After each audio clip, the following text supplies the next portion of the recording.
Hey guys, welcome to the new video of this YouTube tutorial of Python programming. In this video, we'll learn about for loop. When we want to execute a sequence of statement, we for a fixed number of times we use the keyword for. Uh, Now we'll look into an example and learn how we are executing the for loop. To run that, let's take a list of very short numbers. Let's take a list of my bad. Let's take a list of numbers like a, not another a. Let's take some random numbers, not necessary you need to delay. Okay, so I've just taken 4 numbers. Okay, so now if I need to print all those numbers, I can do a very simple step. Like I can just use the print command and just tell it to run x. Okay, it's not working. Run for loop. Okay, so it is working and it is executing all the values present in the list. We have done this part already, but suppose you need to get all the values present in this list one by one. So you can take out all the numbers from the list. For that you need to use the for loop.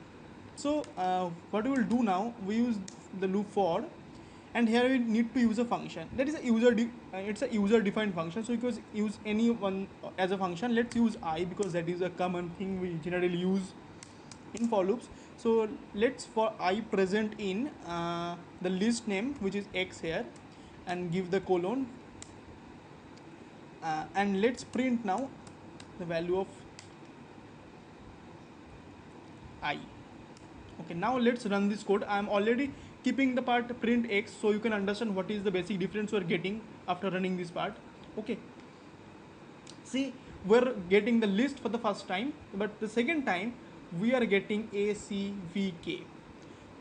Okay, so now let's do something. Let's do something actually. Let's work with something. If I print the value of x also, what will happen now? If I print the value of x, what will happen?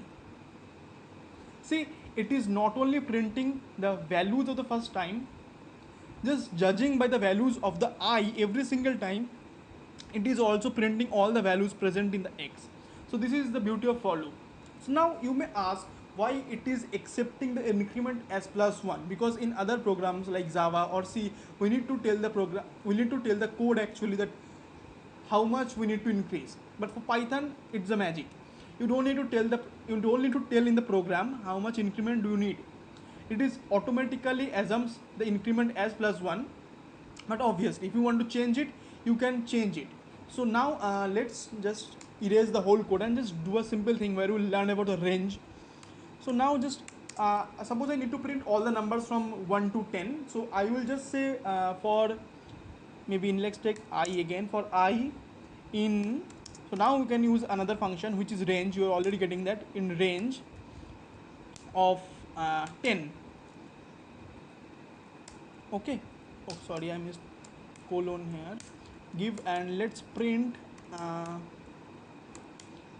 the values of I and see what happens. Let's run this code. See, it is printing from 0 to 9. Why it is printing from 0 to 9? Because it is actually the range it is printing, and as a default any of the codes it starts from 0. So if you need to print from till 10, you need to just say it that you need to print it till you have to change the range as 11, and now it will print. So now let's run this code, and you can see we're getting from 0 to 10. So now suppose you don't need the value of 0. What you can do, we can just simply add the value of 1 at first and give a comma and then actually say 11. So by doing that, the first one is actually the starting point of the range and the second one is the stopping point. Now if I run the loop, you can see we'll only get from 1 to 10.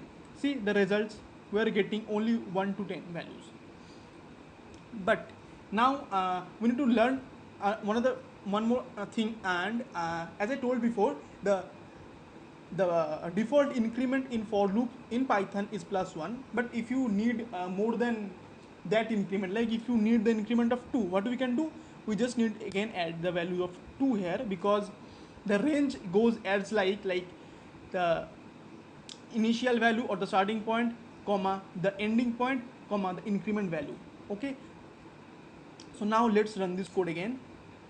Okay, I'm sorry, run this code again, and now see we're getting the values just with the increment of 2, like 1, 3, 5, 7 and 9. Okay, so I think your all the doubts in the for loops have been cleared in this video.